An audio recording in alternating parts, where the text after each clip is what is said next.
So, hello everyone, and welcome to my advanced Dragunov guide. In this guide, I will go through every single move Dragunov has, and it's gonna take. Yeah, this video is gonna be very long. So, this video is made to people who are really passionate about the game and they want to get better with Dragunov, and they're kinda in the intermediate stage, I would say. Intermediate, but they are like closing to the advanced level, I would say. I would say this video takes like 2 hours maybe, but yeah. I got inspired by, well, not inspired, but Avoiding the Puddle Ares made a similar kind of video explaining every move in Tekken Tag 2, every single Dragunov move. And I've actually watched it like 2 or 3 times, even though I didn't play Tag 2. I started in Tekken 7. But I still thought that the information there would be helpful when I wanted to level up my game, get better at the Dragunov and Tekken. And yeah, it was I would say it wasn't like that I wasted my time watching the video, but watching that video that long, you really need to be passionate and you really need to have that want to get better. So anyway, enough yapping. I guess we'll just start going through from 1 to 100 or whatever, how many he has.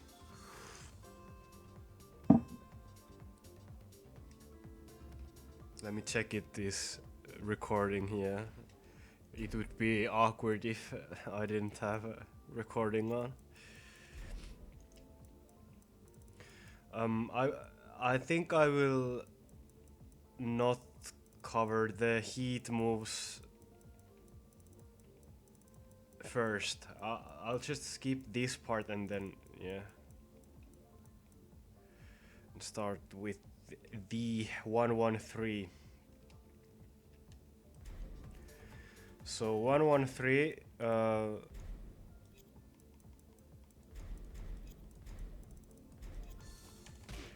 first 2 hits are natural, +7 on hit.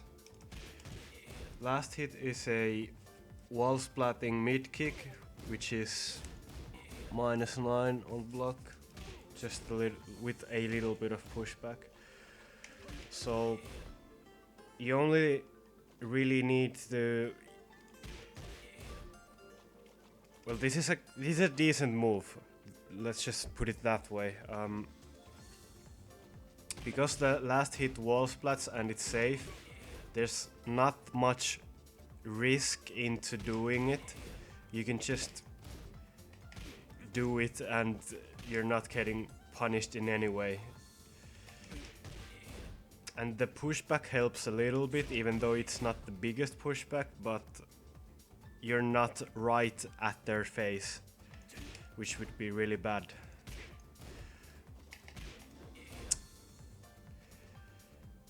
So one way to use this string is to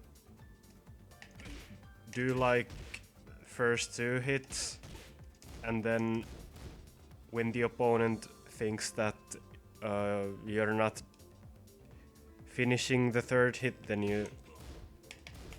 Why is it not coming out? Fucking hell. Well, you get the point. You can play mind games with this string, finishing or not finishing the last hit. The last hit is also delayable. just like that. I wouldn't recommend delaying the last hit, because then it makes the move steppable. This is not steppable if you just mash it out and not delay it at all. But if you max delay the last hit, then it becomes easily steppable. But you can still delay it if you think that the opponent is going to press after 1-1. It's just, you know, timing things. But be wary that it is easily steppable if you delay it.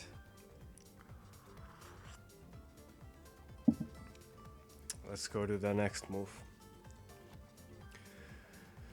1-2-1, one of the best counter hit strings in the game, because it starts from your jab and it's a hit engager. So if you get a counter hit with this, it's plus 17, 34 damage, really good. Unfortunately, it doesn't launch like Law's, but Law's G-Clef is insane and it should be nerfed. Email Harada.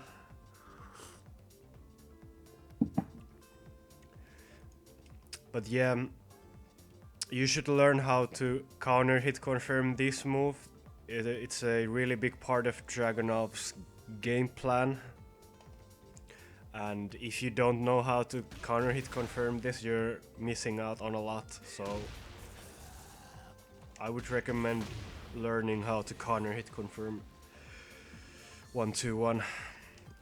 Also, 1-2 by itself, it's only +2, so it's not that big of an advantage. So just remember that the opponent can mash you out because they're only -2 and you're only +1. So just keep that in mind, that it's not a good situation for you. 1-3-2. It's a jailing high, the first 2 hits. And the last hit is a normal hit launcher. This is a big buff from Tekken 7 because it only used to knock down on normal hit, but now it launches and you get a big combo. That hurts a lot, 75 damage with the shitty combo.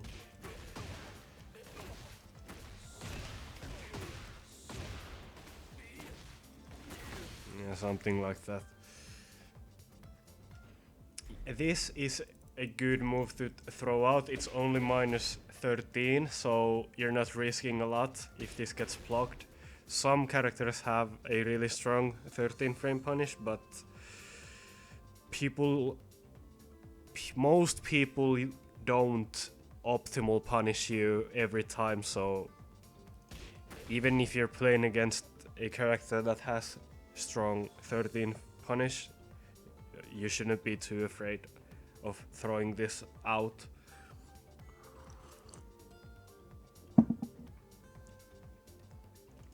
One 3 by itself, if you hit someone with it, it's only +1, so it's even worse than 1-2, but yeah. The threat of the third hit is so high that people don't usually challenge 1-3. And it reads there that there's an extension with 1+2. You can do a fake out grab.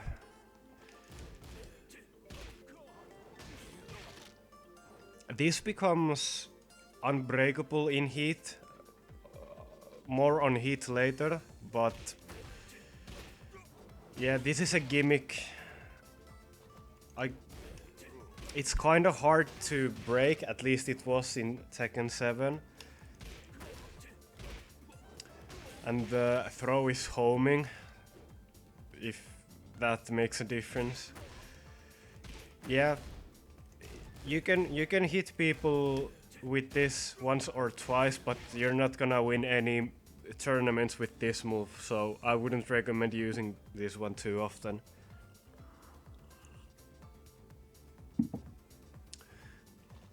You can also cancel the grab itself by holding back.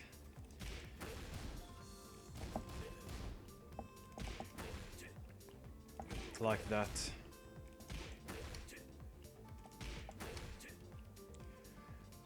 I don't... Yeah, like those cancelled type of moves are usually pretty gimmicky, but if you use them sparingly, people are going to get hit. Let's go to his, well, 2-1 series. Actually, I don't know why it's not listed in the move list, but one important extension of 1-3 is 1-3-1. It's the start of Dragunov's 10-hit series. It's the mix-up for 1-3-2, the mid follow-up. So you can mix people up with 1-3-1 and 1-3-2. As you can see, the 1-3-1, the last hit is only -3, so you can still actively play. You can try to move, you can try to mash. It's not a big minus, let's just put it that way. The general rule in Tekken anyway is that if a move starts to be something like -6, then you shouldn't try to move most of the time, but of course there are exceptions and you can still try to move, but you could get hit by a lot of shit if you try to move from big minus frames. So 2-1 in itself, it's Dragunov's best 10 frame punish, 20 damage +8, and you can go into crouch dash by holding down forward. And then it becomes +10, which is huge. It has two extensions. It has 2-1-3, which is a high, and 2-1-4, which is a low. So there isn't a real mix-up in the string, but because you can go into crouch dash and you can do meets from the crouch dash, you have some kind of a mix-up. I don't think it's a real mix-up because, well, yeah, you can delay both enders, but yeah, I haven't really explored that string that much, but 2-1-3 and 2-1-4 are both beaten by ducking, so just keep that in mind when using these moves. 2-1-3 wall splats also, and it's good to maybe every once in a while try to fish out a wall splat, I guess. 2-1-4 is a good round ender because people don't expect this. They don't usually block low. Also, the low itself is one of the rare lows that are plus on hit. But yeah, don't use this move too much either, because you're gonna get punished. But just keep that in mind that this is a good round ender. If you need that one more hit to end off the round, you can try to poke them with this.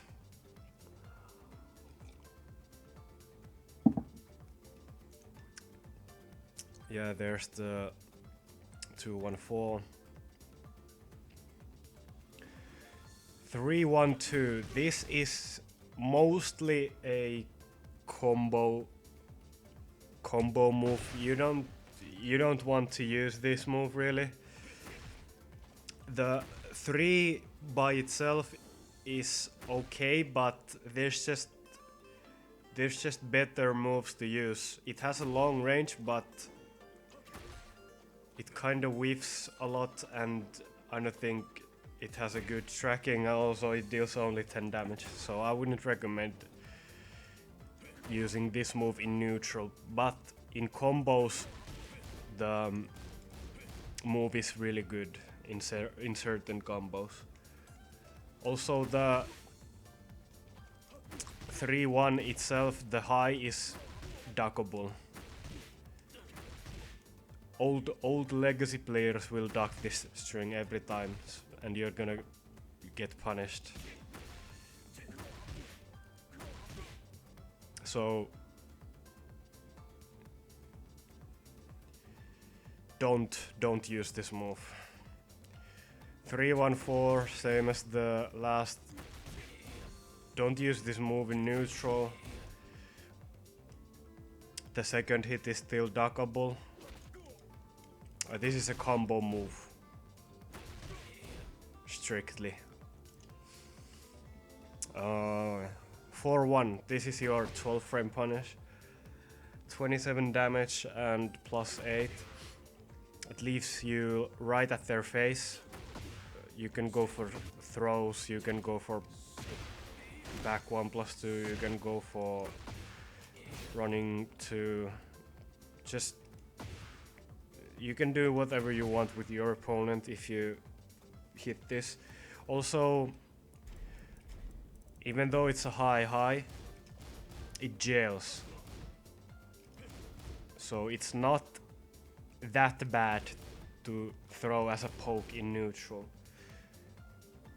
because you can't duck the second hit. It's only -4 as well, which means you can move after it.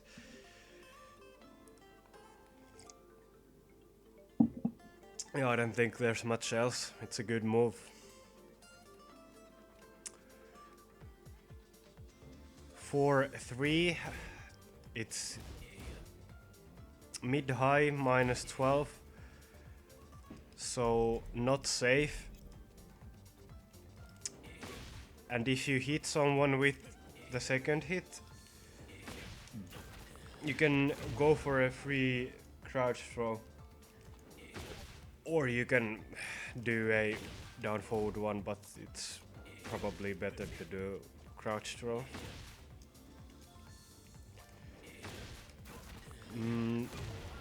I wouldn't recommend using this move because the reward isn't that big compared to the risk, I guess. Like, people are not gonna get hit by this move, I think so. There isn't really a strong mix-up in the 4 string anyway. So maybe every now and then, if you have a feeling of your opponent's timing, you can probably try to fish it out, but Dragunov has 1-2-1, which is much better counter hit move, and he has back 4-2-1, which is also just better counter hit move. 4-4, this is supposed to be the mix-up because you need to interrupt the second hit of this string, or you need to step. So this is kind of the mix-up. This is also that kind of a move that if you use this too much, it will get you killed. But it's decent because most people are not gonna counter this move. But if you abuse this too much, then you're gonna get punished. It's +5 and it leaves you crouching. So it's actually pretty strong situation for you because you can frame trap with good mids out of crouch, or you can threaten with full crouch down forward 1.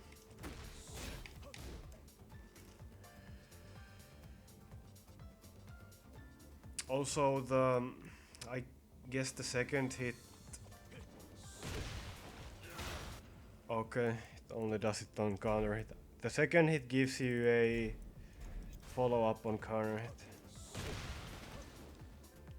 Just a grounded hit. One general rule with Dragunov is that if something gives a guaranteed grounded hit, QCF4 is usually the max damage option. So you don't have to think anything else, just do QCF4 every time you hit someone with this move, for example, or this. 1+2, this is Dragunov's one of 2 armor moves. One of the worst armor moves in the game, in my opinion. It's slow at 21 and it's really punishable at -14. It's just not a good armor move. It has weak tracking, kind of mid-range. Usually you want your armor moves to be fast in this game so that the opponent can't block after they throw out your move. It happens a lot with this move specifically because it's so slow. The opponent can just like throw out a jab or down forward 1. It hits the armor, but they can still block in time the armor even though you armor through their move. So this isn't that good. At the wall it's okay if you hit them with this because it wall splats, but if you're a bit further away from the wall in that sweet spot range, you will get down 4-4 guaranteed. Actually, let me just put stand and approach. And this is good. This is one of those Dragunov special knowledge situations that puts you over anyone else. Just gives you that little bit of extra value in a match if you know this kind of stuff. Let me actually test if you can do QCF4.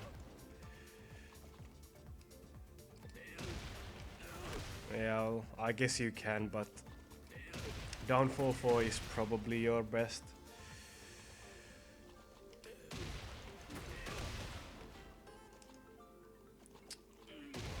You can go for a stomp also, but yeah, just do down 4-4. I think it's the most consistent.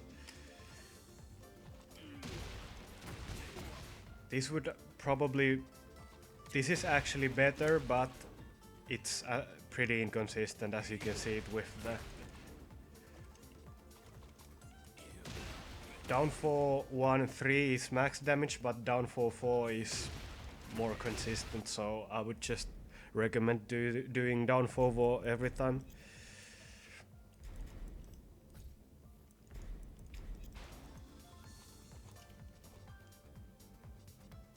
Three plus 4. This is a weird move. It's a 25 startup high that launches if you can, if you tech right when you hit the ground. This used to be Dragunov's highest damage launcher, but it's now tied with QCF2, I think. Yeah, 25, yeah. The combo you get from this isn't as good as QCF2, but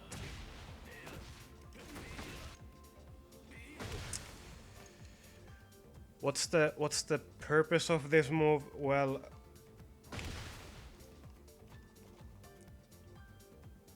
you can't get punished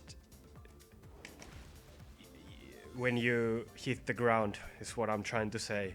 You can only way to punish this is that you fuck up the tech and you stay on the ground, or the opponent floats you with a jab or another move. But because it's so slow, you're gonna get floated pretty often if you use this move too much. JDCR likes to use this move, but I don't really agree with the usage of this move. This is one of those moves that it's good every now and then, but there are clear risks of using this move. In theory, this is safe, but in a real match, it's not that safe. Use it sparingly. Also, you need to tech to left every time if you want the combo from this. Which means you need to tech with punch buttons on P1 side and then with leg buttons if you're playing on the other side.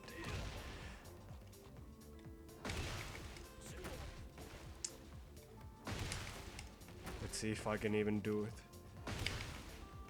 Yeah, now I teched it the wrong way. Couldn't get a combo. It's kinda hard.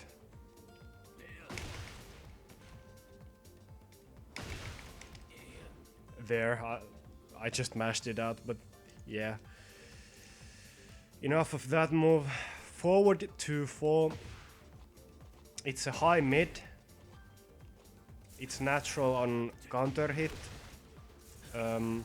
Decent range, but also kinda slow for a high move. Actually, it has a good range because it hit from over there, but yeah.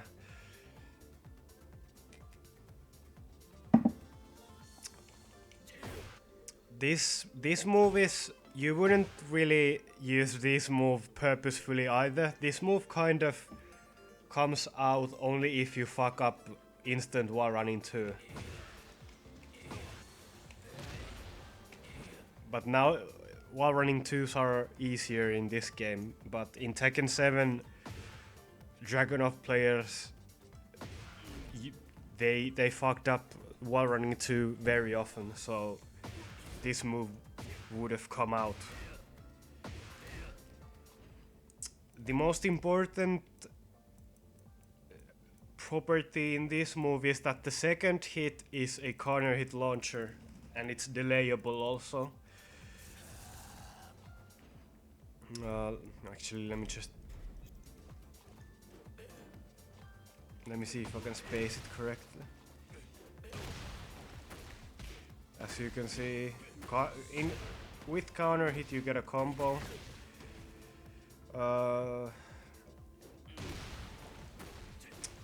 Yeah, if you get this, if you get forward 2 when you fucked up while running 2, just remember to finish the extension. There's really not any risk doing the extension because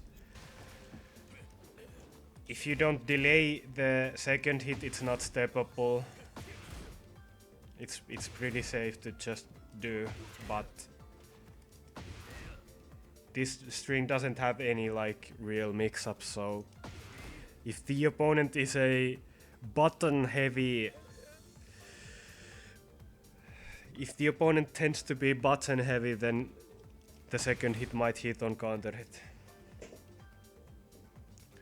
Forward 3-3, this is also kind of a slow move, but it's a mid with a long range. The second hit is -10, and on counter hit it goes into a attack throw with okay damage. But again, I wouldn't recommend using this move. Why? Because the first hit is so slow and linear. The first hit is linear as fuck. So on paper this move is okay, but not really because the first hit is so slow. Use this move like every now and then, but don't overuse this move. And it says there that you can go into sneak with down forward. This is like Dragunov's bread and butter combo stuff. You use forward 3 into down forward a lot with it in his combos.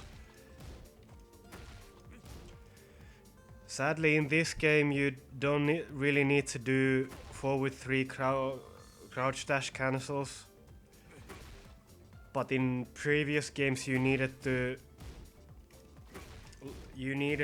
know how to do forward 3 cancels, and the cancel is done by just slightly tapping up in the crouch dash animation.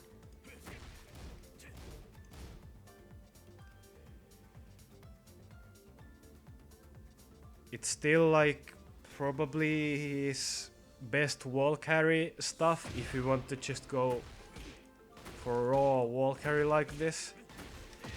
But you're gonna lose out on a lot of damage if you do stuff like that.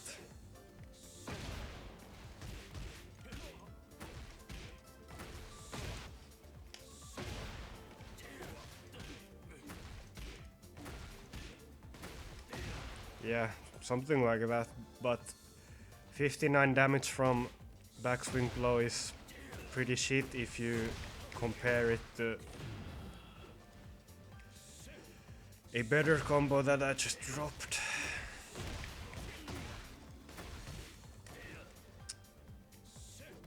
Let me try again.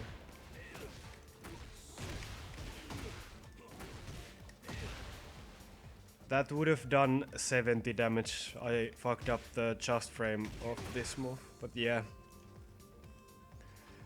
So, if you want to do forward 3 crouch dash combos, just you can do them, but keep that in mind that you're missing out on a lot of damage.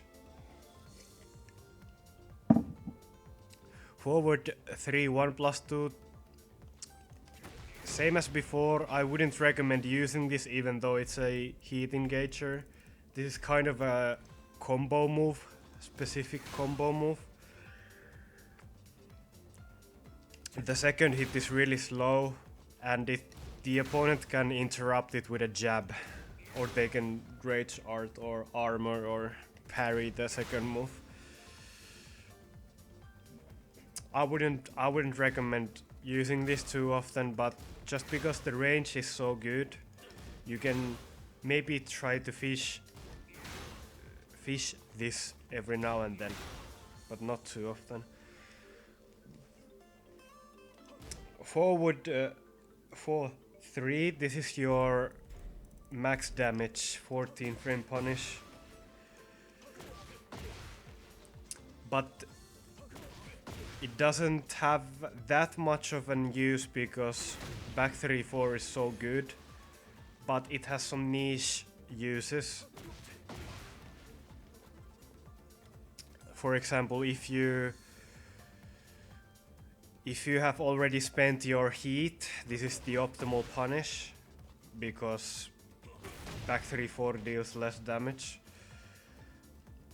And if you don't want to use heat and you want the max damage, this is your punish. It's also a screw, I mean tornado, whatever you want to call it.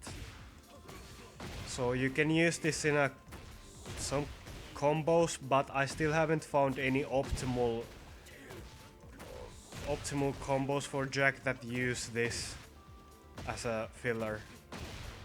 But if you want to do easy mode combos, then you can use this. You can do something like this for easy mode. That would be like the easiest combo Jack has that isn't that bad. But it's pretty bad because 59 damage from down forward 2 is not good.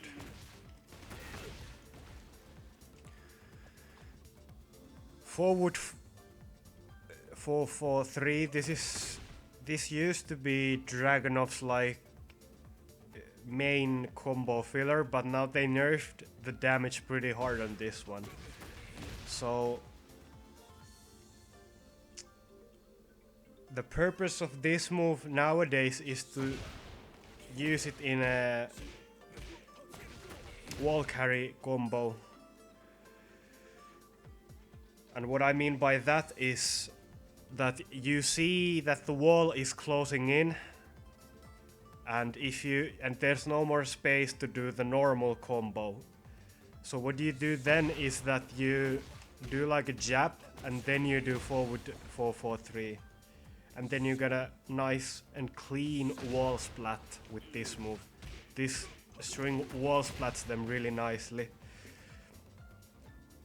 Other than that, there's not really a use for this move. It's just a combo move.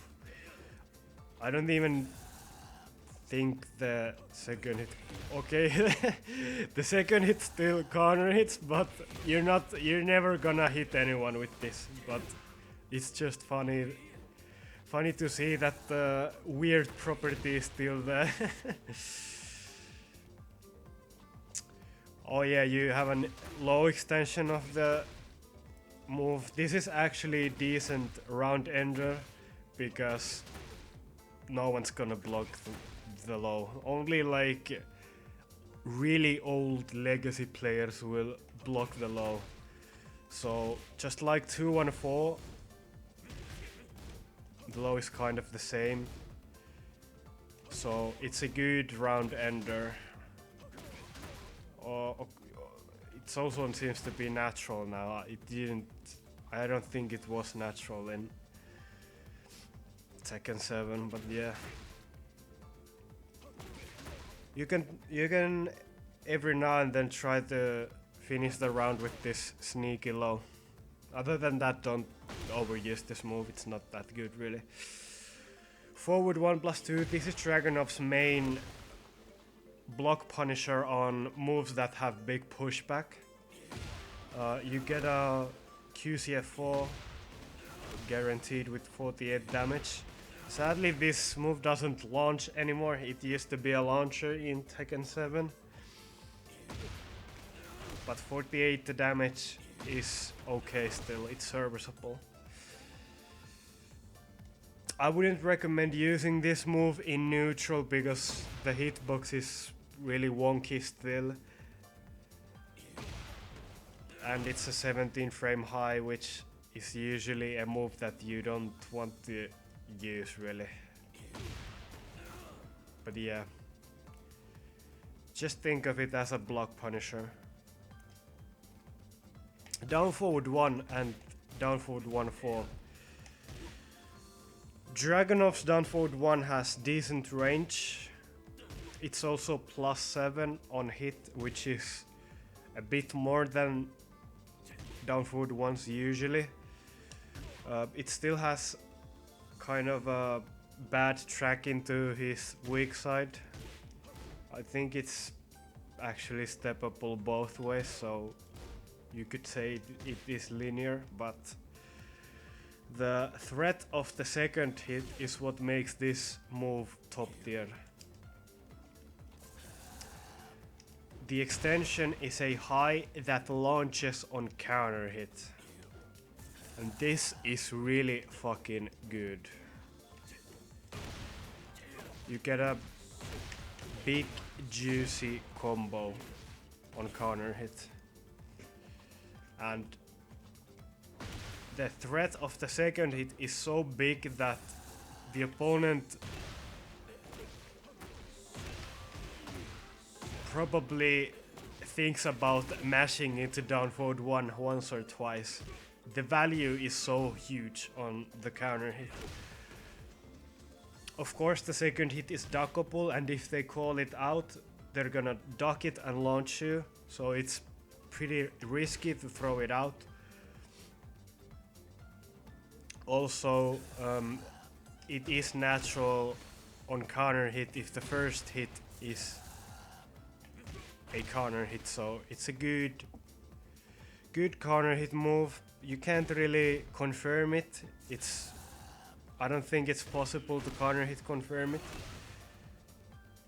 But in a real match you could sometimes feel when it's going to hit. It's kind of hard to explain, but you could sometimes feel that it's just now going to hit. And there's no logical explanation.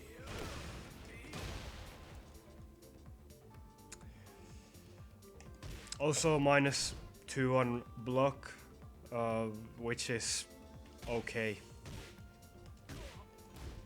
You can mash after -2, or you can sidestep or move or whatever. It's not a big disadvantage. Okay, let me get some coffee now.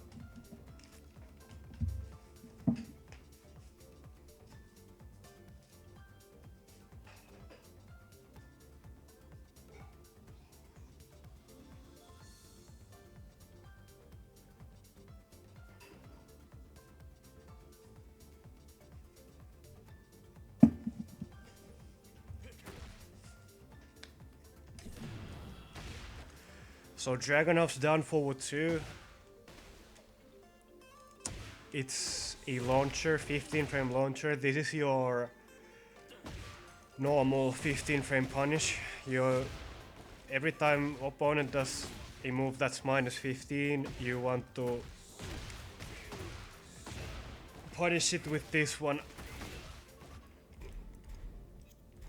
It doesn't track to Dragunov's left. Well, I should say that it doesn't track to sidestep right, but it tracks to sidestep left, and it's only -12, so it's not that risky to throw it out in neutral, so you could try and fish out launches with down forward 2 in neutral.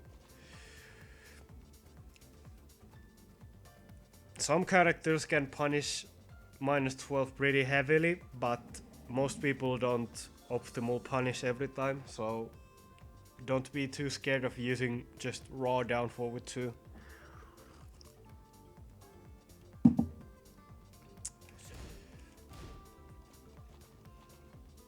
The range is also, well, it's okay. I wouldn't say it's like Leo or Jack range, but it's okay. It also launches crouchers, so it's not a generic down forward 2 in that sense, because generic down forward 2s don't launch enemies that are in crouch, but this one does, so that's another reason why it's sometimes okay to throw it out in neutral. But yeah, one of your key moves, I would say. Definitely one of your key moves.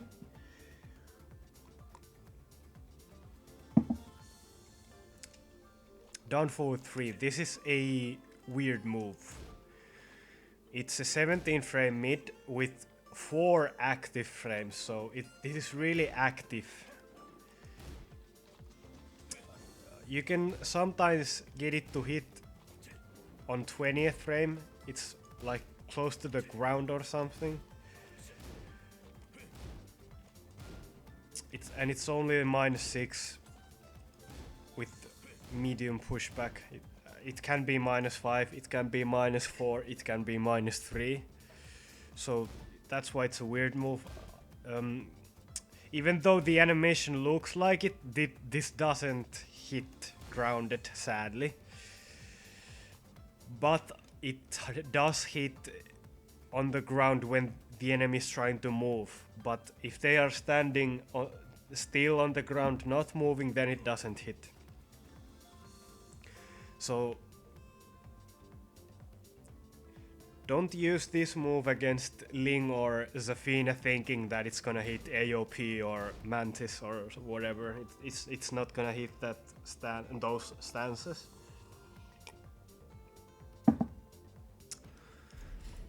On hit, it goes into this attack throw and does 36 damage. It needs to clean hit, otherwise it doesn't go into the attack throw. Otherwise it just gives you +6 and the enemy's crouch.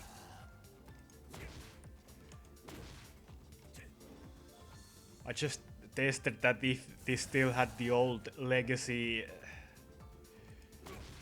counter hit property, because in Tekken 7 if you hit this with on a counter hit and it didn't go into the attack throw, it would leave you with +12 and you get a guaranteed down forward 4, and it was so weird, but it was still pretty cool.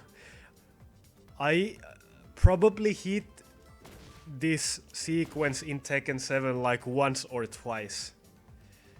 So it was really weird property, but anyway, it doesn't have that anymore. Also, this move has some uses in combos because it spikes them to the ground. So the opponent can't tech. That's what a spike is. And what that means is that you can go for ground hitting moves.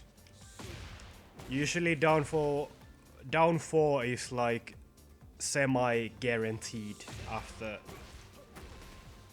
down forward 3. It's not always, sometimes the opponent can spring kick out, but sometimes it's guaranteed. I really don't know, but most people are not gonna spring kick it.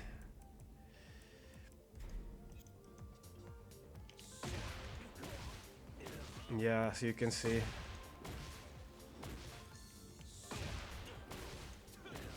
But yeah, if you think they're gonna spring kick this, you can just bait it out.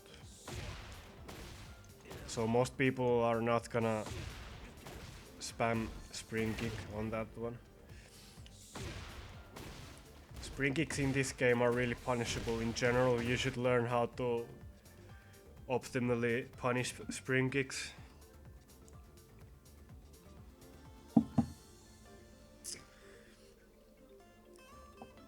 But yeah, mainly a combo move, I would say. Just because the tracking is pretty poor and it's fairly slow for a mid. Well, it's not slow, but it's not fast either. Down forward 3+4. This move is fairly new. It came in Tekken 7 Season 4. I was pretty hype when I saw this because I thought yes, finally Dragunov has a mid-homing move. But the speed of this move, it's so fucking slow, man. It's so slow. You can't really hit anyone stepping with this, because by the time this move comes out, they have already pressed back. They have already done a step block. You only really hit someone with this if they are stepping and then mashing afterwards. but you will very rarely hit someone stepping with this. And if you hit them with this, the opponent fucked up pretty badly, in my opinion. This move is pretty... It got buffed from Tekken 7 because now it has a counter hit property. Gives you a guaranteed grounded hit. Actually, let me test if it gives you a rage art. Because the frames imply that you would get a rage art.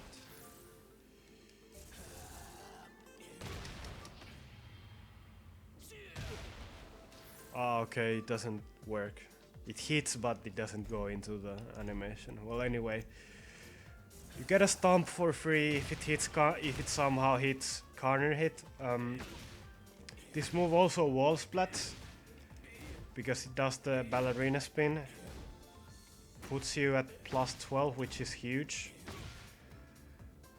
Like the properties of this move, like every property of this move is good except the speed. Like if it would be like 1 or 2 frames faster, this move would be pretty good. But because it's so slow, I wouldn't recommend using this one. The main usage this move has is that it does the super spin on aerial hit. So this is most of the time this is a combo move. This is like one of your most important combo moves that you have.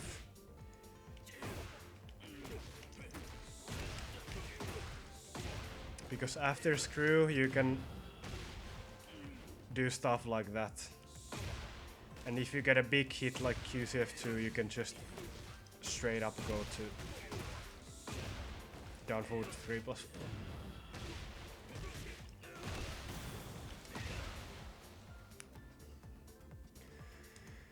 But yeah, mainly a combo move. Use it sometimes if you think the opponent is going to sidestep and then mash right afterwards, but other than that, don't use this move.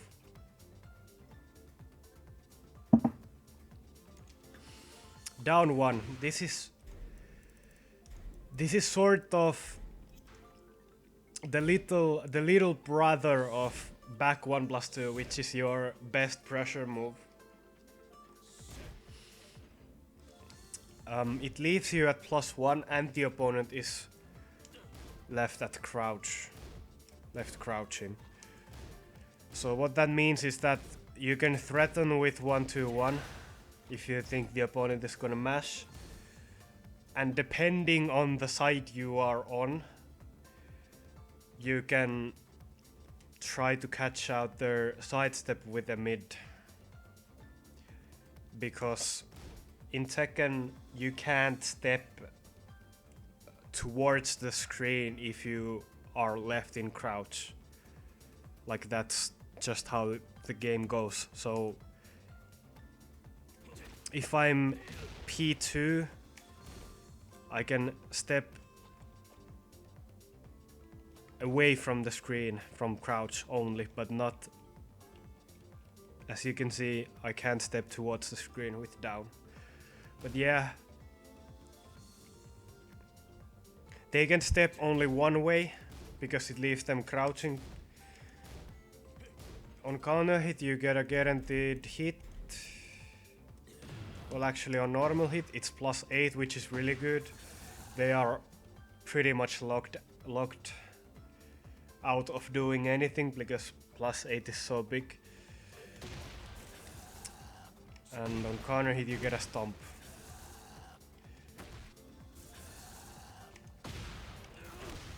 Or you get a QCF4 if you do it really fast. I don't think the frames are that good if you, yeah. Just go for a stomp to be sure.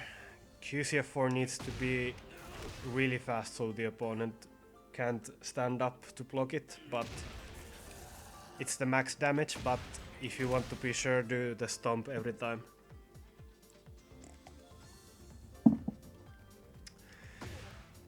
okay range, but the tracking isn't good. It's steppable to sidestep right, as most of Dragunov's moves are. Down 2. Still, after all these years, probably Dragunov's best move. Probably, well, at least it's top 3. This is a key move. So learn how to use down 2 and learn what the situation is. So it comes out at 18 frames, which is pretty fast, and it does good damage at 17. And why it's a bit weird is that it leaves both of you crouching. Actually, there's many reasons why this move is special. One of them is also that it's basically homing. There's only one character that can reliably step this move. Other characters, they just have to, deal with this. They have to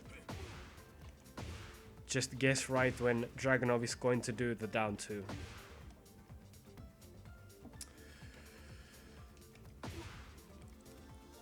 And yeah, it also high crushes, goes under high moves. So it leaves you and the opponent crouching, and you're at -1. So what can you do? Well, the opponent has the advantage in this situation, because if the opponent does a dig jab, they beat your every move.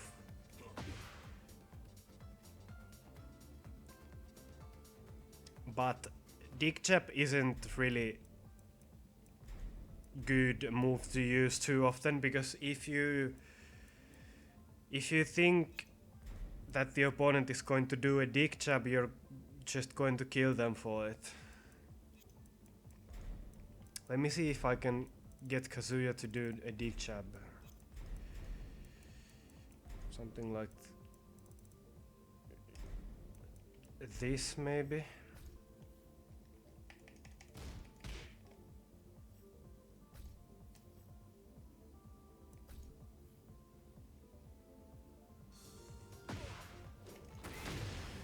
Like that. Just a tiny step beats their dig jab. Also, well, you have all the normal counterplay to dig jabs. You can low parry, you can delay hop kick, you can do a low crushing move. But I would say the best counterplay to dig jab is sidestep, because the sidestep can beat other moves the opponent might do, like while standing 4 or something else that they might do.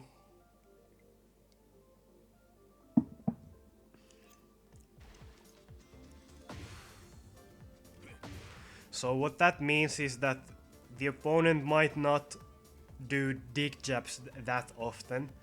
They might do a while standing 4, which trades with your own dig jab.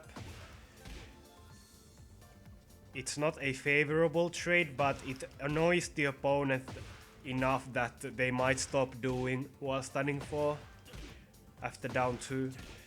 So you can yourself go for down while standing 4, or you can even do another down 2. Or you can go for full crouch low, which is more damage. There's just so many. This mind game has many layers to it.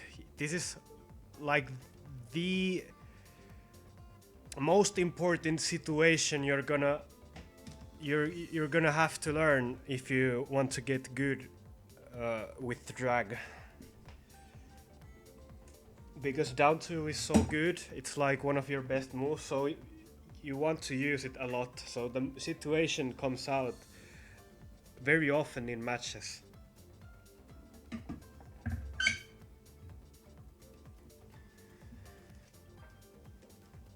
Also, what complicates the situation more is because both players are left crouching, both players can only step away from the screen.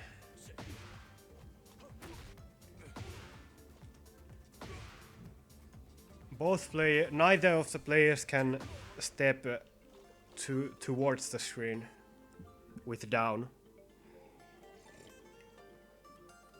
And what that means is that the situation might be different depending if you're player 1 or player 2 side. But yeah, you could make a 1 or 2 hour video only on down 2. I'm not gonna go into it that much, just keep that in mind that it's one of your best moves and you should use it a lot. Oh yeah, one more thing, some characters can launch punish you because it's -13. Kazuya, well, I think Kazuya is the only character that can launch punish you. Josie and Akuma in Tekken 7 used to launch punish Dragunov as well, but now Kazuya is the only one with 13 frame launcher. Well, Eddie has, but Eddie has a high Eddie has a 13 frame punisher, but the first hit is a high, so Eddie can't launch you. Anyway, some characters have a really strong 13 frame punish like Brian or Law or Paul, so it becomes more riskier against characters that have a strong punish for down 2. Keep that in mind. Down 3 series. Now this move right here is your best wall combo. It's a new move also. This didn't exist in Tekken 7. Last hit deals decent damage. Yeah, this is mainly a combo move, but you can use this as a round ender because the second hit is a safe high and you have a mix-up with down 3-4. This is a mix-up. The opponent has to guess between a mid or a high. The last hit is so slow that it's not usually a factor, but because not many people know how to counter this string, they usually just block, and it's only -2 the last hit of this string, so you can cheese out the opponent with like 1-2-1 or armor or gray chart or something like that. Most people don't know that this is only -2.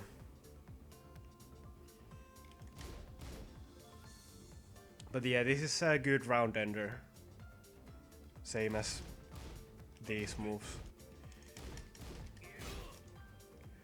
You can do it on like O-key, and when the opponent guesses that you're gonna do a low and then they panic and they punish immediately and they're gonna get clipped by the second hit. That's what happens 99% of the time. All in all, good round ender and a good wall combo.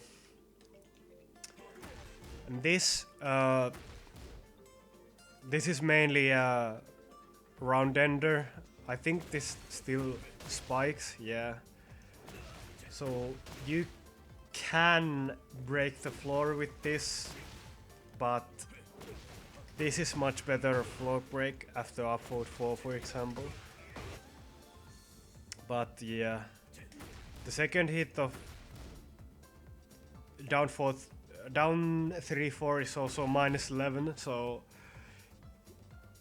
opponents might think that it's more punishable, but it's so decently safe at -11. They can most characters can only get jabs, so this is not that risky. Also, the second hit I don't think it's steppable. I think I labbed it once and it's only like steppable from one side only, and it's really tight, so very little counterplay to this string, and it's pretty safe. But yeah, good round ender. Let's move on. Now this, sadly this move doesn't have any use anymore, I don't think. The down 4-1-3. It's, well, as you can see, it's -16 and it's a high also, so it's a launch punishable high move. And that's pretty rare in Tekken.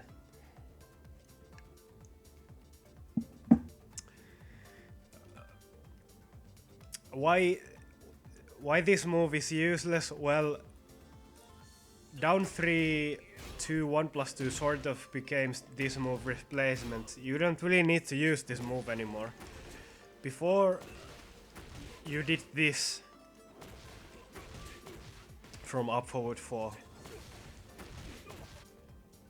in Tekken 7 and in Tag 2 you did this, but down 3 2 1+2 is just so much better because it deals more damage and it gives you a good O key. So this is just useless nowadays. You don't have any use for this move. It has the property of being a corner hit, natural combo, but why would you use this if it's duckable and it's also launch punishable? You could like launch punish this with two different ways. The opponent can duck the second and third hit. Like, it's just so bad. But if you somehow hit someone with this, like if you really want to use this move, you can probably try to fish counter hits at the wall, because it deals a lot of damage and it wall splats. But well, yeah, I guess I would still say that if the opponent is like moving really sloppily around medium range, like they're not blocking, sidestep blocking like fast, this move might hit them because you need to block after the first hit, otherwise this whole string will hit. It's sort of like Jun's and Asuka's can effect, that you need to block after the first hit, otherwise this hits, but it's still not good enough. This is still too risky. Yeah, don't use this move. Never. Now this is a safer version of this move.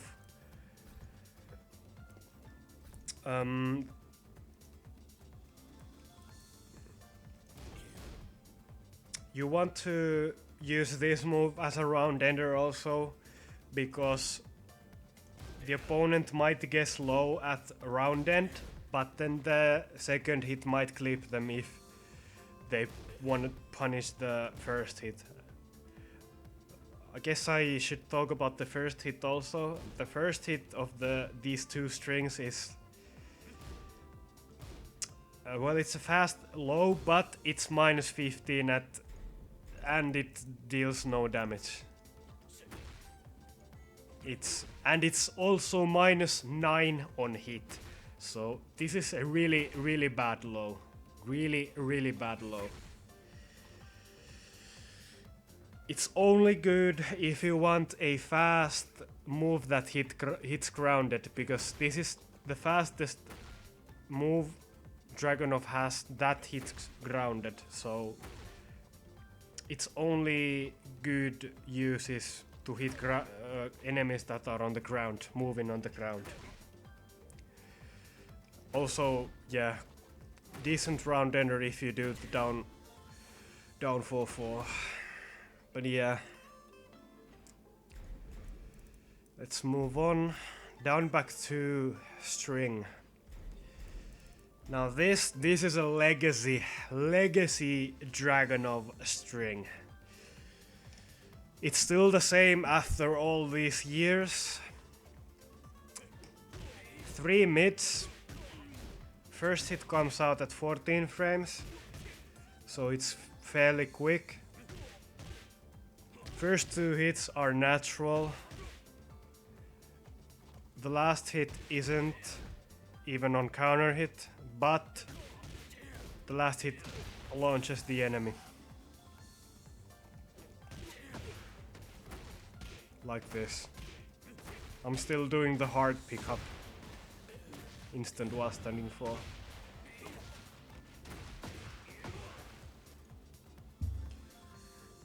I think if you don't want to do the hard pickup, you can do like down to stuff like that. It's still decent damage.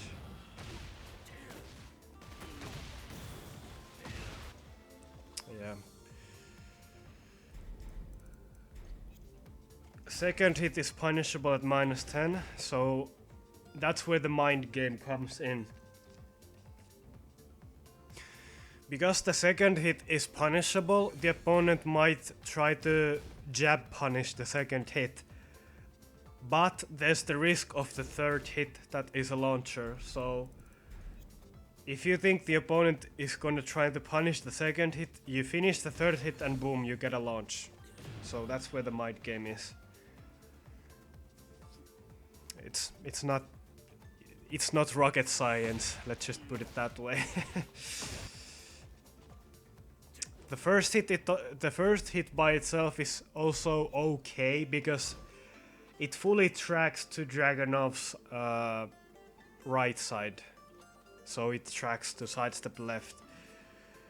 Usually the opponent doesn't sidestep left because many Dragunov moves track to sidestep left, but sometimes they might try to step while running 2 or QCF 1, so you might try to hit their step with just down back 2. And yeah, every single hit is delayable. You can play mind games with the delays as well. And if the second hit is a counter hit, the third hit is guaranteed.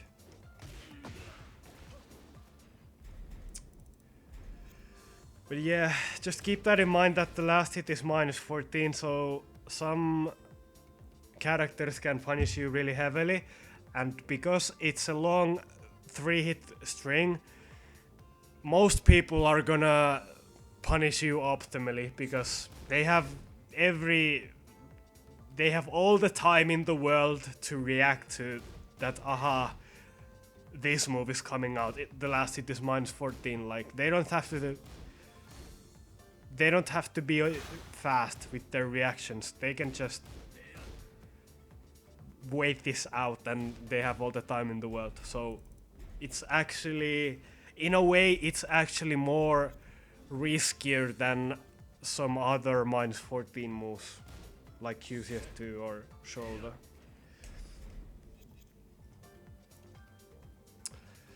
Snake Edge.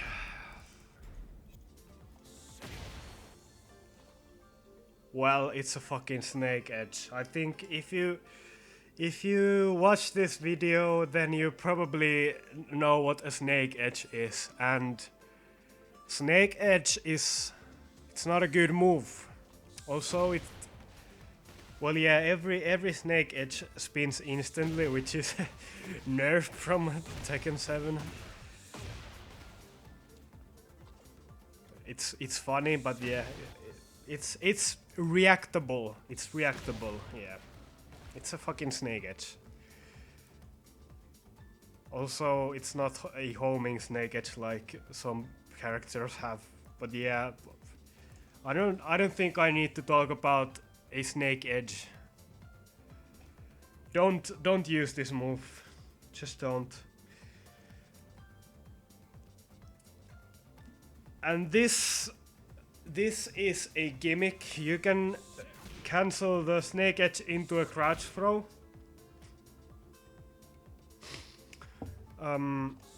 So the idea behind this move is that the opponent sees that, wow, you're trying to do a Snake Edge. Well, woohoo, I'm gonna cancel this into a crouch grab, and then it's gonna hit when the opponent crouches. Well, this might actually work once or twice, but it's not gonna win you tournaments. Let's just put it that way.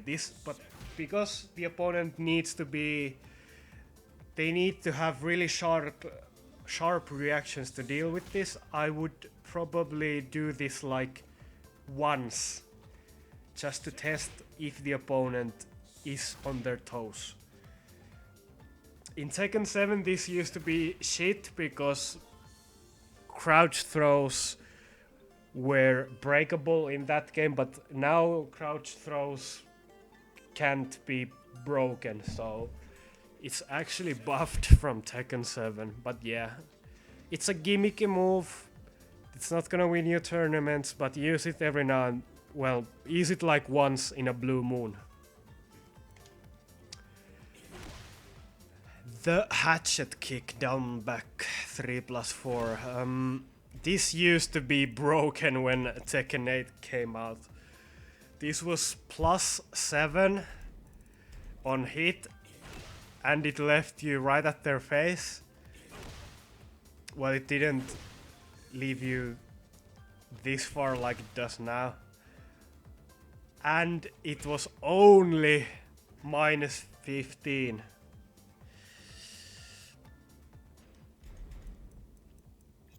Well, I shouldn't say only. It's fucking -15 is launch punishable, but by most characters. But now it's hella punishable because it's fucking -31. So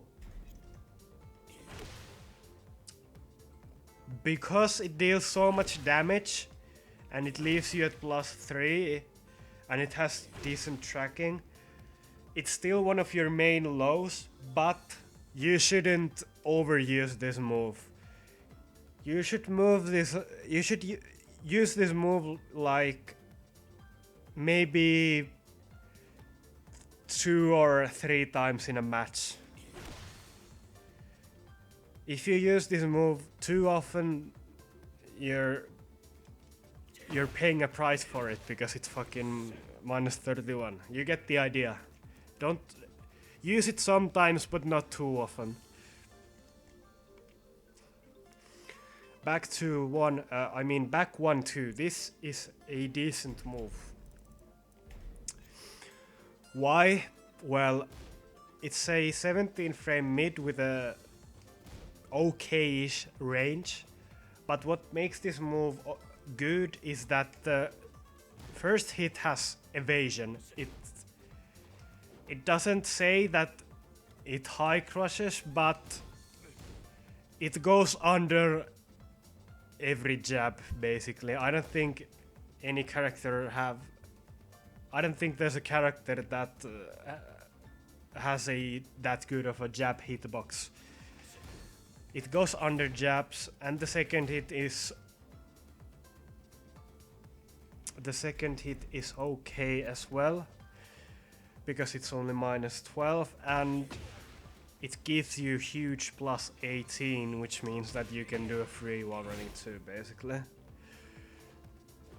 Or you QCF4.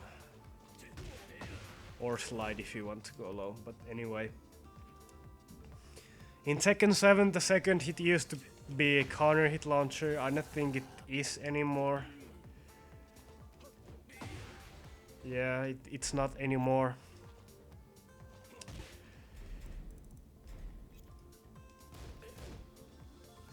It's okay to throw this move every now and then, because the opponent might be jab heavy player. They might spam a lot of jabs in medium range. They might want to keep you out with jabs, and this move is a good answer to jab spam.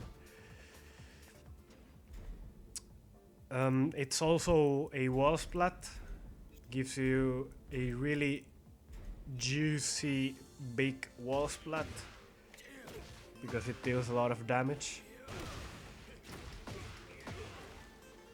82 damage. That's quite a lot. Also, if you hit them, if you wall splat them and you don't have time to do the wall running 4 wall combo, you don't have time to do this because this is kind of slow, you should try to use this move as a wall combo, like this.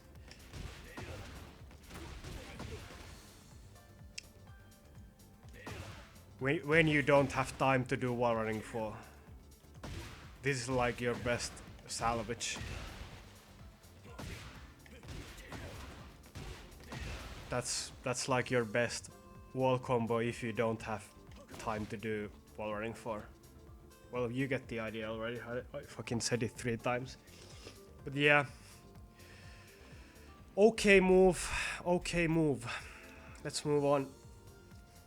So back to series. Let me get away from the wall. Back 2 by itself is good.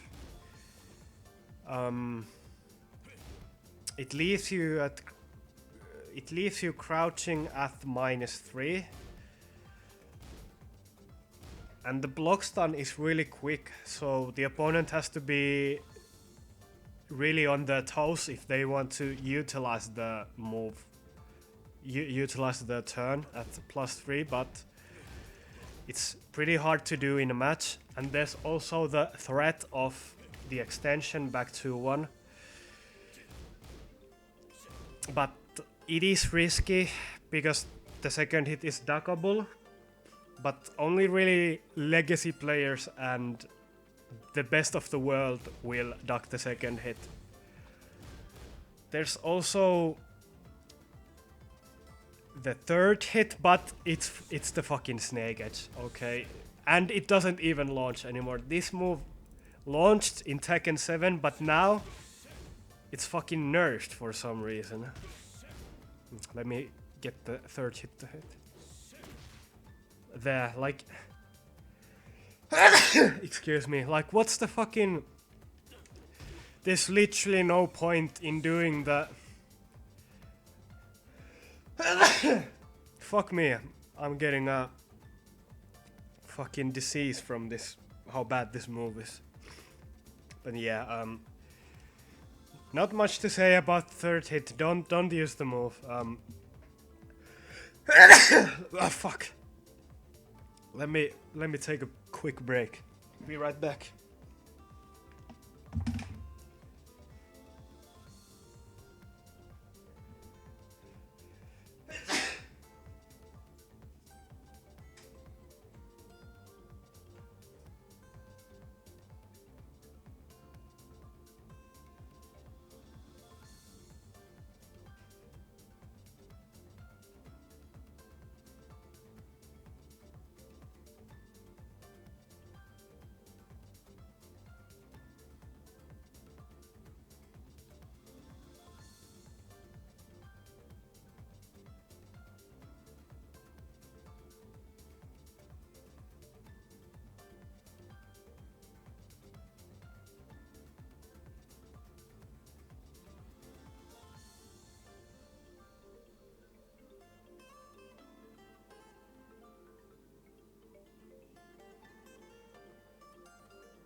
Next move. Back 3. This is a high homing move that's really fast. It comes out at 14 frames, so with Jin and Lisa, I think this is one of the fastest homing moves in the game. So by that account, this move is pretty usable, but unlike Jin's and Lisa's, it doesn't really do much if it hits. Doesn't do anything on counter hit, doesn't do anything on normal hit. Gives you a ballerina spin at plus 11, so if you have the execution you can frame trap with Wallering too, but that's really hard. Other than that, well, yeah, it wall splats. Actually, this move is a decent wall splat nowadays because ballerina spins wall splat way better than they used to in Tekken 7. In Tekken 7 this move very rarely wall splatted, but now they buffed ballerina spins, so you can actually try to fish out wall splats at the wall with this move. If you think the enemy's trying to edge the way out of the wall, this move is really good for that in those situations. Look, it wall splatted from over there, so yeah. It's a good move, but it's not gonna win you matches. Unless you hit it at the wall, then it's gonna win you matches. But yeah, just because it's so fast, you might need to use it sometimes if the enemy is really sharp with the steps and movement. Also, the range is pretty good, so you might want to whiff punish with this move if they whiffed something that has a really small recovery. You might want to whiff punish with this move. But yeah, let me think if there's anything else.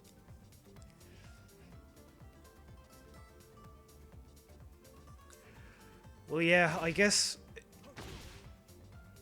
there are some moves that you might need to punish with back 3 because the pushback is so huge and it's only minus 14. I can't think of any now, but I'm sure there are some moves that you need to punish with this move. But keep that in mind that this move exists as a punisher also. Next move. Back 4 series. Now, in Tekken 8, they really buffed back 4. They made it 1 frame faster, and the second hit, the back 3-4, is a heat engager.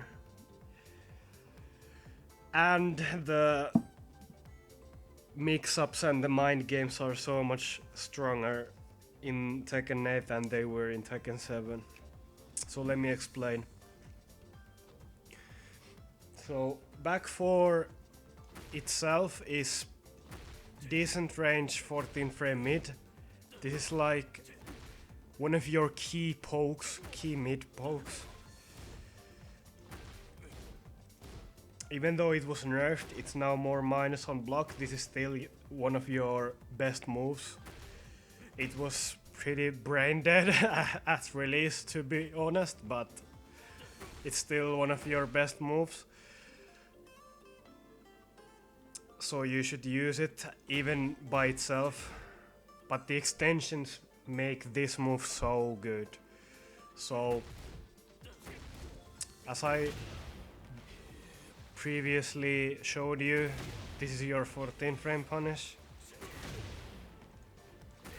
Natural, mid-high.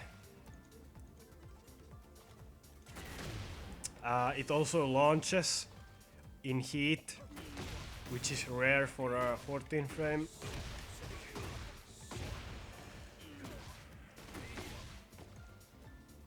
That was a shitty combo, you get much more, but just to show you that it launches. The second hit is duckable, but the second hit is so fast that it's pretty hard to duck on reaction. Also, there's a second reason why most people don't duck the second hit, and that's that you have a mid follow-up, and the mid follow-up is safe. And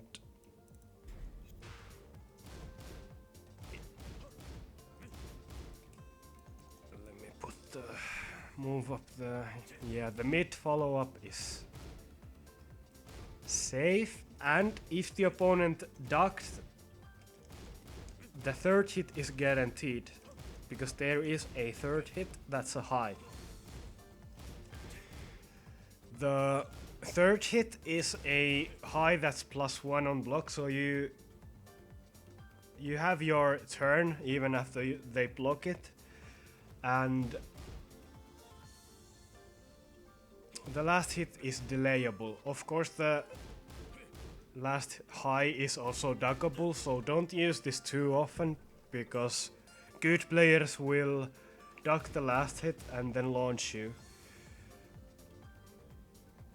This last hit is also a bit delayable, unlike in last game. It wasn't delayable at all in Tekken 7. But now, because it's delayable, it creates this mind game with the third different follow-up, which is the mount. The tackle or mount or whatever you want to call it. This is pretty good in this game. Why? Well, because the universal tackles are broken by 1+2, but you kinda have to learn the timing, how to break the grab. So many people, and me, I used to do this too, and I still do it. Many just mash out the 1+2 because it breaks the mount, but because in this game every grab has a counter hit property, it becomes much harder to break on counter hit. So that's why this is so good. And if the opponent thinks that you're going for the mount and they want to interrupt the mount, they can interrupt the mount, but if they do that, then they open themselves up for the delayable last hit. And the delayable last hit has a counter hit property. If I can get it. It gives you back 3-4 guaranteed, and that is gonna hurt a lot. So that's what makes this so good. Also in heat, the mount itself becomes unbreakable. So the opponent is really pressured into making a decision between mashing or ducking the last hit. So yeah, it's a really toxic mix-up.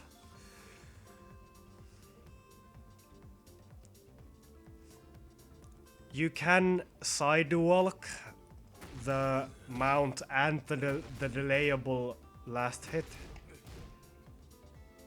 To beat both options, you can sidewalk, but most people don't do it yet, but they will do it once they lab it.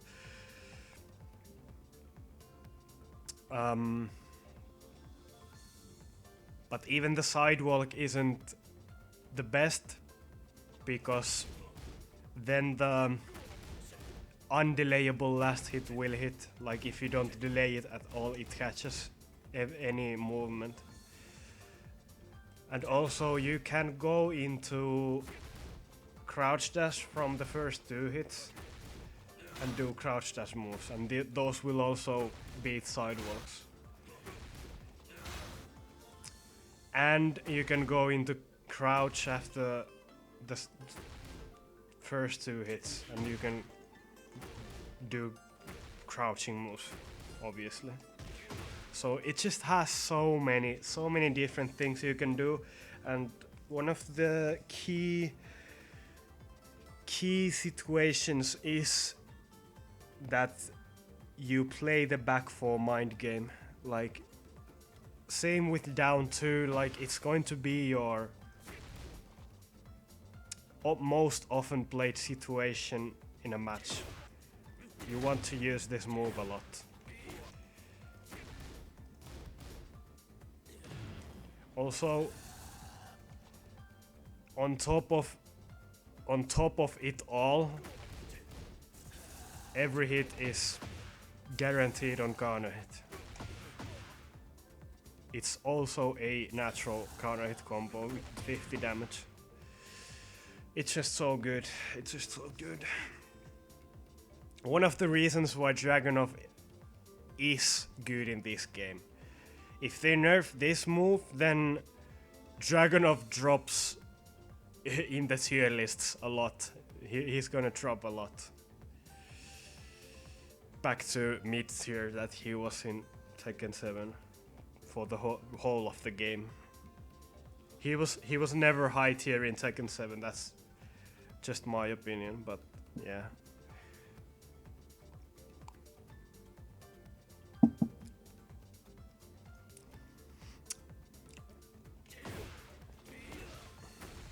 Let me just think if there's anything more in this string that I haven't already said.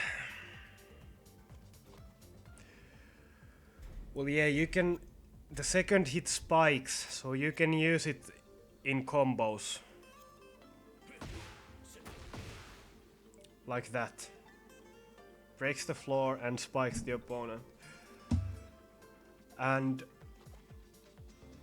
the opponent is put at a 50-50 if you spike the opponent with this move, because you can hit them with QC a crush F4 and it hits grounded. If the opponent doesn't quick rise, this hits them. This hits every option, so this is really good. Most people are not gonna block this.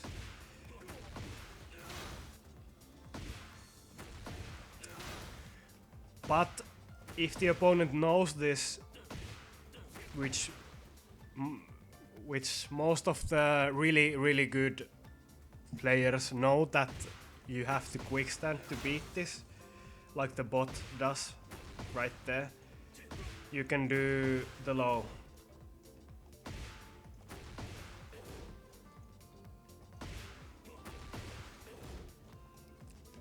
But yeah, keep in mind that the low is really punishable. But yeah, more on crouch dash moves later.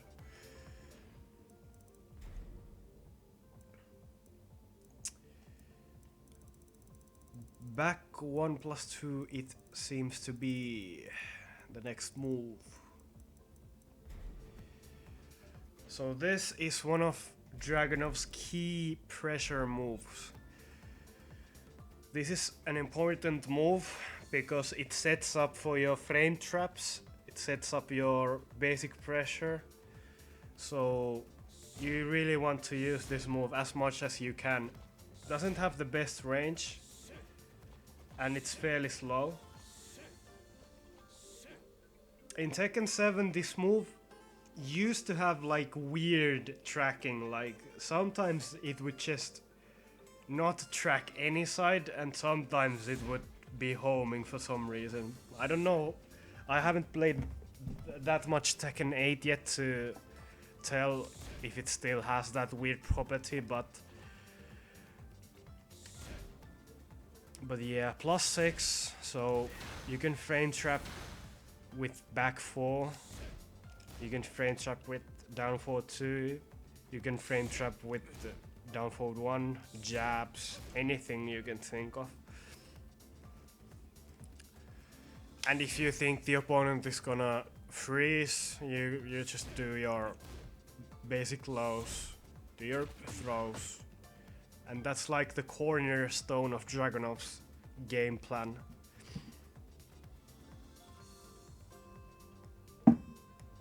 On normal hit, gives you a stomp for big damage, 45. So the opponent is, when you hit this against someone, the opponent is usually discouraged to duck again, because this is not a fun move to eat. The stomp itself also, it leaves you at a decent OK, because if they tech, they're at -10, you can read it there, so you can pretty much dash up and take your turn if they tech. But yeah, use your imagination after the stomp. Just keep that in mind, that the stomp leaves you in a good situation. I guess I should say that QCF4 is the max damage, but stomp is still much easier to do, so if you want to be like super optimal, you could learn straight away how to do the QCF4. I still do the stomp because I think the stomp is just cool, a cool looking move. Okay, let's move on.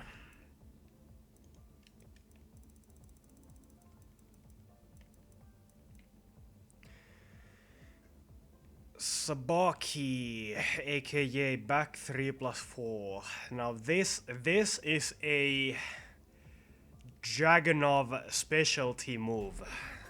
Not many people, only like the true Dragunov specialists use this move. I think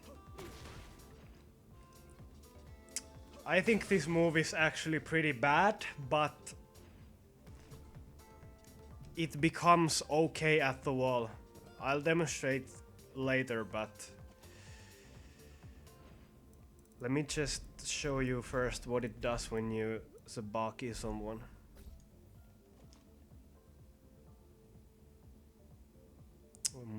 Let me do like, I guess that's Sabakiable, if even that's a word. Inventing new words here.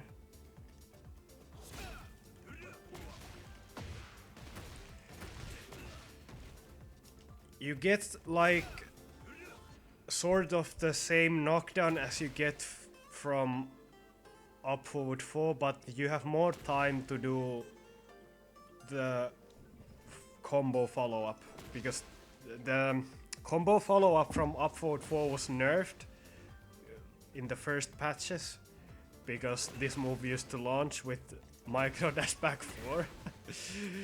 Sadly, it doesn't anymore. It wasn't even that hard to do, like it just needed a small micro dash back 4. But yeah, doesn't launch anymore. But now this Sabaki still gives you more time to do the follow-ups. You can do like side step down 2 into while standing 4 into shit like I did the first time. Let me do it again.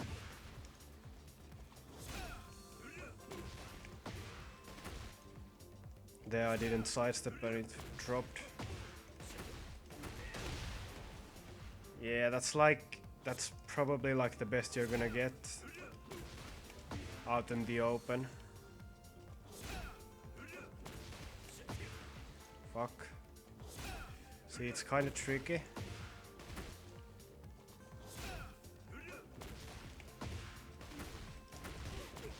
Yeah, I think that's like the actually. No, I don't think that's the max damage. Let me try the actual max damage.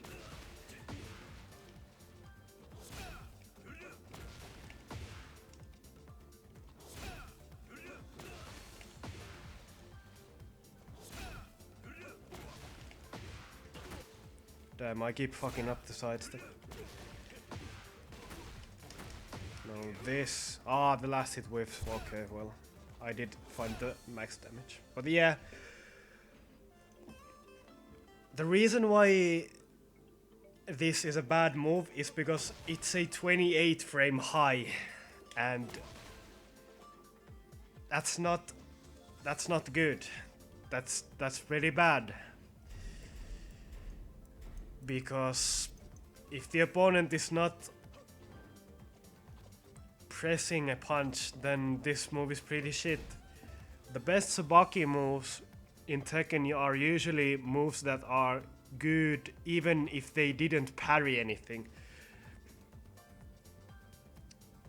But this is shit if it doesn't parry anything, so I wouldn't recommend using this move out in the open, but at the wall this becomes pretty good, and I'll show you why. Restart position.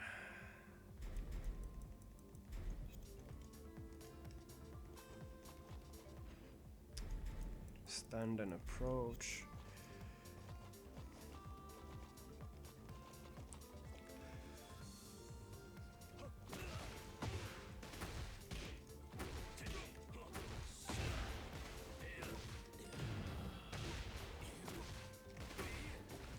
Yeah, as you can see, when the wall is to your left,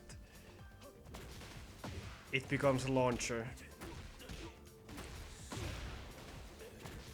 So at the wall, you can steal matches against most of the players, because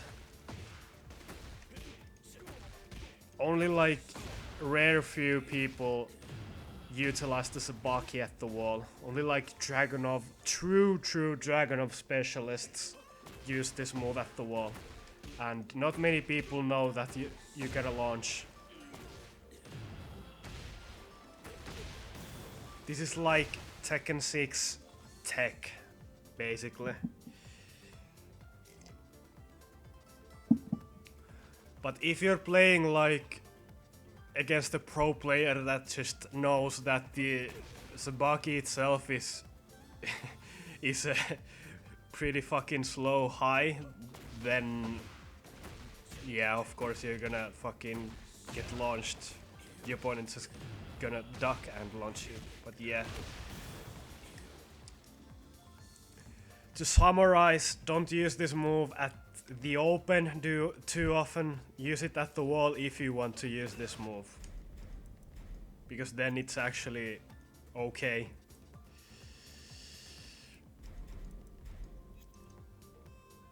Next move, counter strike. Now this move, this is also one of those weird moves that no one really uses. Like, this move is a sidestep blow. Like, it moves Dragunov a little bit to the left. It's also a slow high. It comes out at 20 frames, so the properties are not compelling, let's just put it that way. This would be pretty okay, but the evasion is not that good. This is not Feng's up forward 2. This is not Jin's up forward 2. This is not Paul's sidesway shoulder. This is like a Walmart version of those moves. It's still counter hit launches. If you somehow get this to hit on a counter hit, it's not gonna happen very often. It's fucking 20 frames slow, so this is not gonna hit. This is not gonna hit on counter hit that often. If you somehow, one weird property about this move is that if you get this to hit on opponent's back, you get down forward 2. Because the +9 is so big that they don't have time to turn and face you. You get a back turn combo. They can only avoid this if they hold forward, which is like old legacy tech. But I'm not sure if this game still has like the old hold forward turnaround tech. I'm not sure, but anyway, in Tekken 7 you used to get a launch with down forward 2 if you somehow hit this in the opponent's back. But anyway, don't use this move too often. It's not gonna hit, sadly. If it had better evasion, this would be okay, but it doesn't, so don't use this move. Unblockable.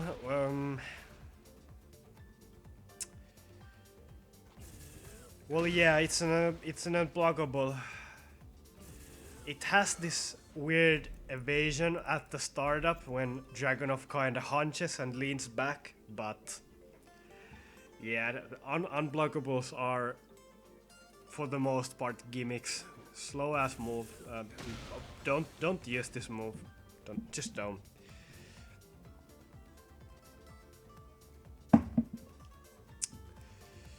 Up forward 1. Now this is your, I would say this is your better whiff punishes because it has a huge range. You get a guaranteed hit or normal hit. You can do QCF2 for flip over Oki, or you can do shoulder for max damage.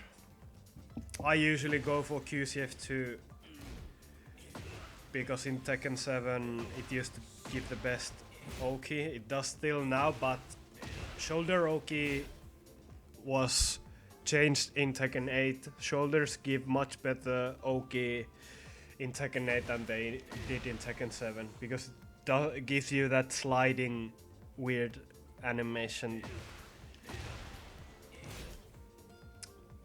So maybe just do shoulder every time. But yeah. And because this has so good range, you want to use it as a block punisher for moves that have a big pushback and are specifically -15. So keep that in mind. Really good move. I would recommend using this move as a whiff punisher, like main whiff punisher, because it's faster than forward 1+2 and it's just a sure way to get some nice big damage and Oki. Also, it's a spin tornado move, so you could use it in combos, but it doesn't deal that much damage as a spin, so I don't think there are any good combos that use up forward 1 as a tornado. At the wall, you have this really cool optimization with up forward 1.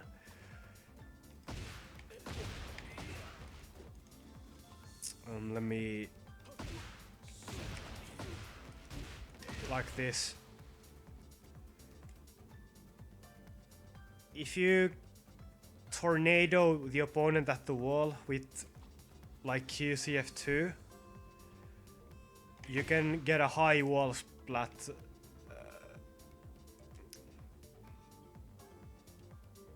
Yeah.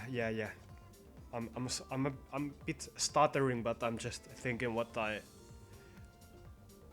how do I say the combo as easy as possible. QCF2 gives you this high wall splat, and then you do up forward 1 after it, and you get a free wall hit. And this deals a lot of damage if you can get it to hit. So probably most of the time you get this combo when you like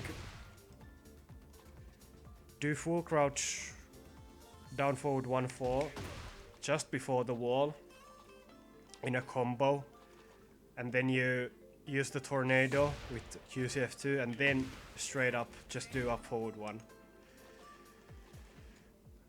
I can't be arsed to demonstrate it, but you get the point. You can optimize your wall combos with up forward 1.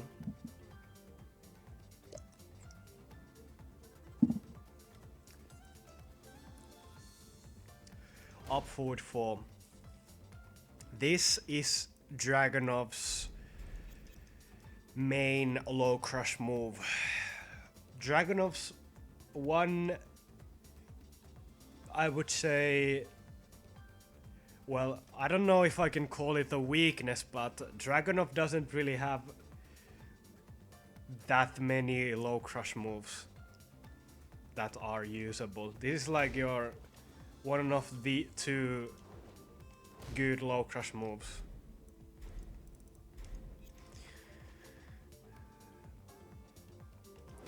This tracks to Dragunov's weak side, which is also really good, really important.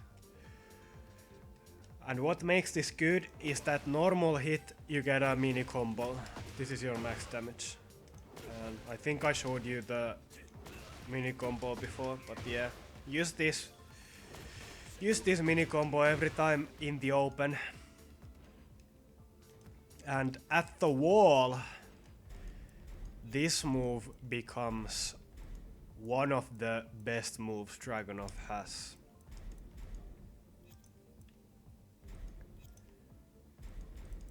Restart position. Same as the Tsubaki, this move becomes a launcher at the wall.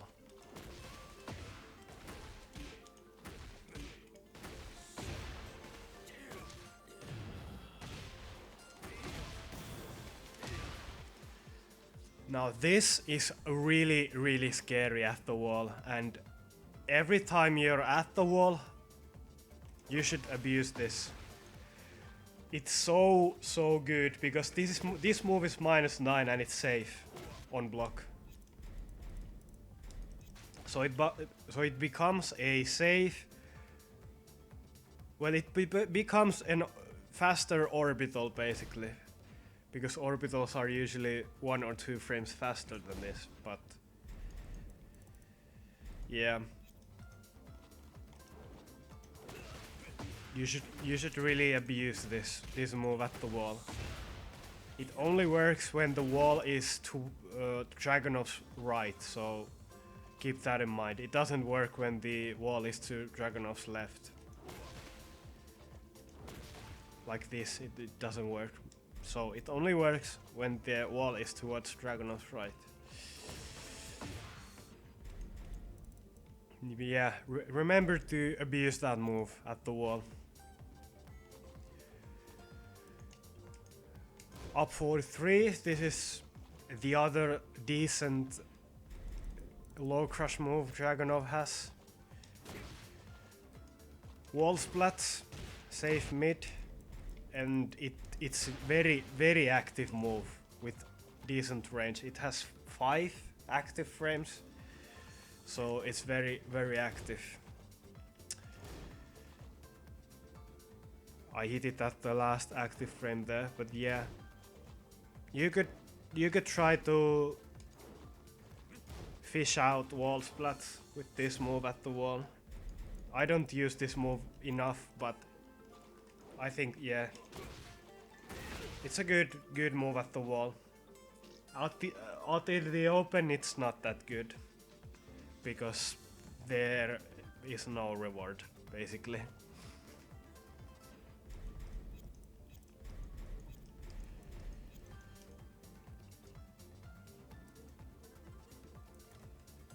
Oh wait, I just fucking...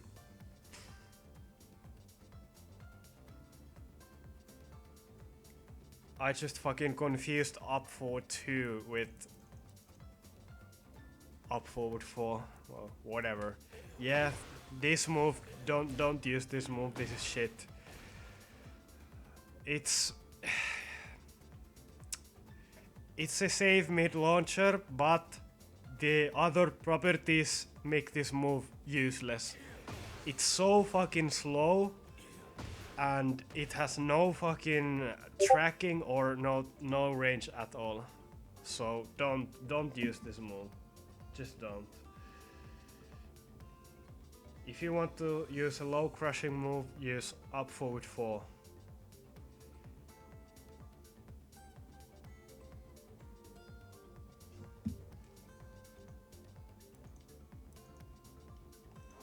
Delayed hop kick, it's a generic delayed hop kick.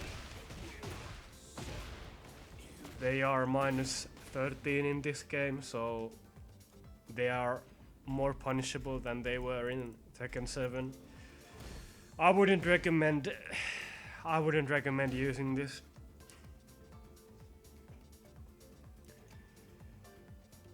Forward 2. In theory, this is like your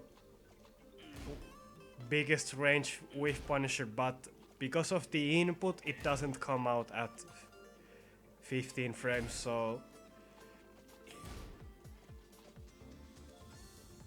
yeah, I don't use this move. It only really comes out when you fuck up while running 2.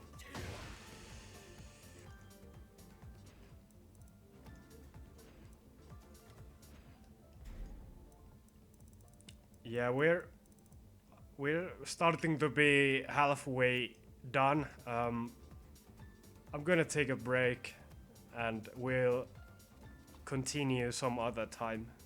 See you.